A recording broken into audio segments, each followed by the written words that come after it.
Alright, my lovers. If you've been watching the channel for a while, you'll know that I'm pretty good at dropping my bike. Ah! Bollocks! See? Now, as some of you may know, I've got the KTM Powerparts Crash Bars, which work quite well. They have stopped damage to my bike a couple of times, probably more times than I care to admit, and they've done a really good job, to be fair. They look quite cool, they look quite sleek. I've got them in black, as I'll put a picture somewhere on screen here.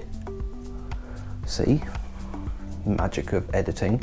But as a few of you will know, because I've replied to comments saying I'm going to do this, I have been waiting for the Outback Motortek Crash Bars. The reason for that is how they test them. I'll put in a short clip now.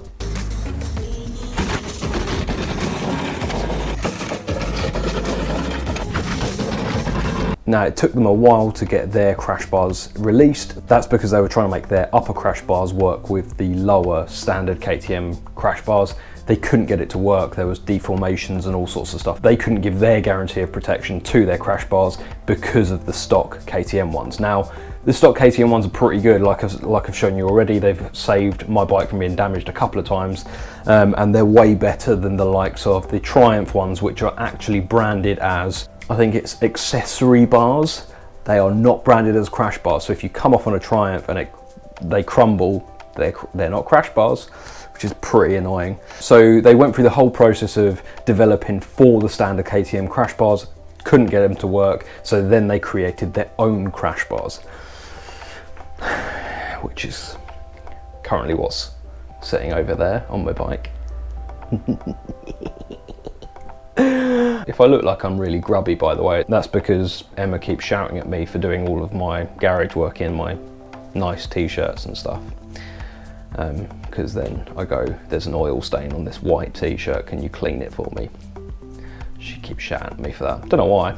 Now, I've been waiting for these for months. Like, I'm talking months and months and months. I signed up to their email basically saying, let me know when these are in stock.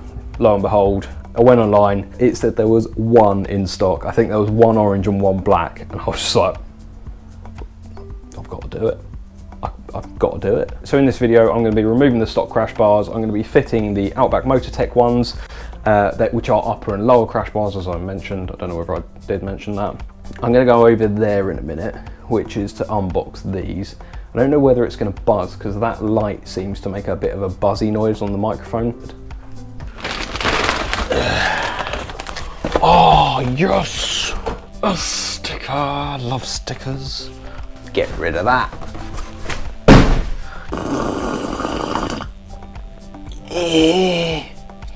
You tell that I went to Yosemite. There's a bear on this side as well. Hashtag tourist knob. Sticker. Best part of this so far. Worth the 450 quid.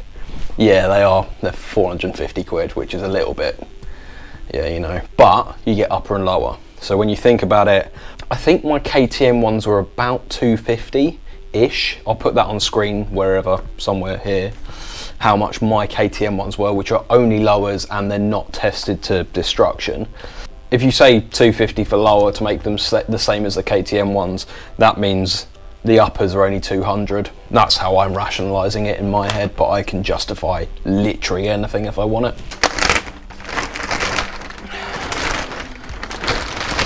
Try very carefully not to ding them with this knife. It looks like this is the under breast thing of the tank, you know, where the lower fuel tanks are. I mean, it is solid as you'd expect. It's also got this strengthening bar here.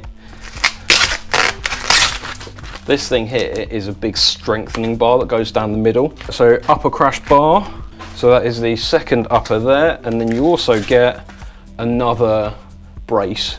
Now this is the upper part.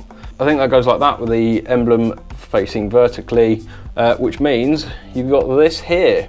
This is a pre-made section to hang your light pods from. Let me get these off and I will bring you back in a minute.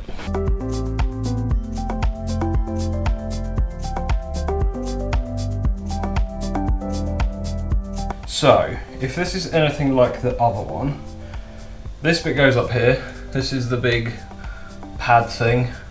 That goes onto this chassis rail here. This is exactly the same mounting point as the old ones, and this bit will go in the middle and have the crossbar that I was showing you earlier. Crossbar. Right, so next port of call. That one's for you, David, as usual. It's a bit weird sitting like this, isn't it? Hello. Next port of call is to get both sides on, very loosely done up with the bolts, and see if we can get it sort of roughly in place without it hitting anything. If we can, bang it. And then we get the top one on. Once the tops are on, then we can start doing everything up once it's positioned right. I'll put the lowers on with a crossbar, and then I'll bring you guys back. See you in a second.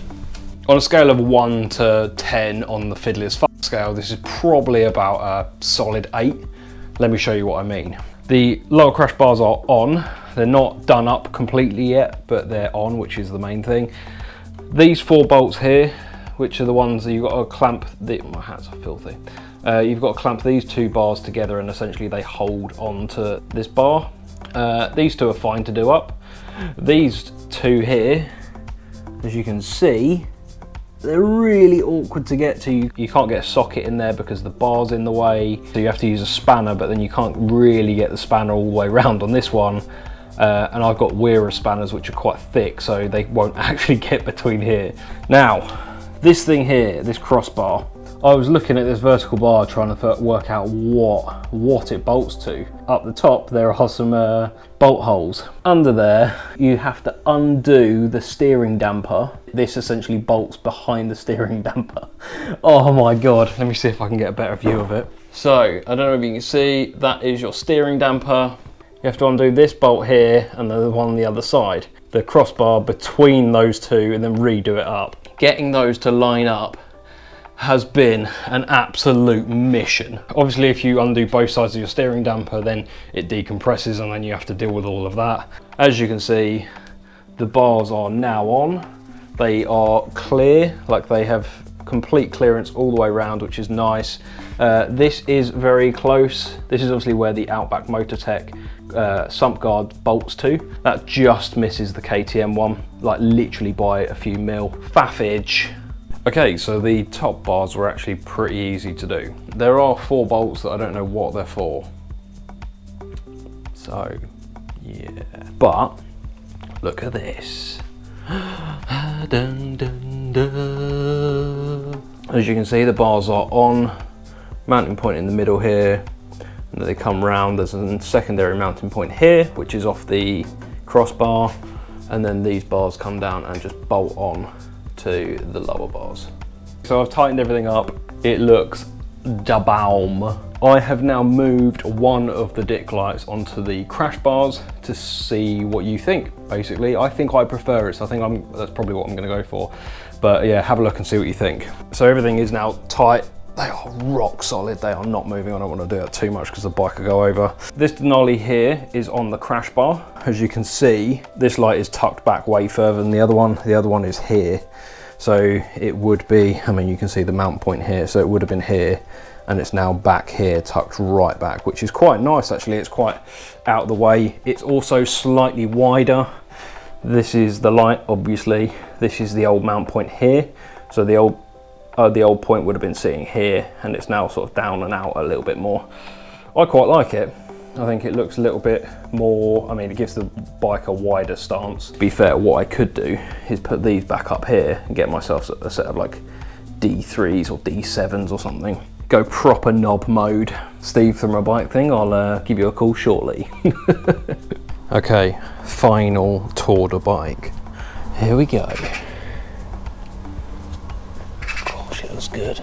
I did go for the back mounted section just because they are solid, whereas on the mounts up here they used to wiggle a little bit, but yeah, absolutely solid there, all level. Really happy with those, and it's clear all the way around as well. No, it's not touching this as well. It also gives me a little bit more room.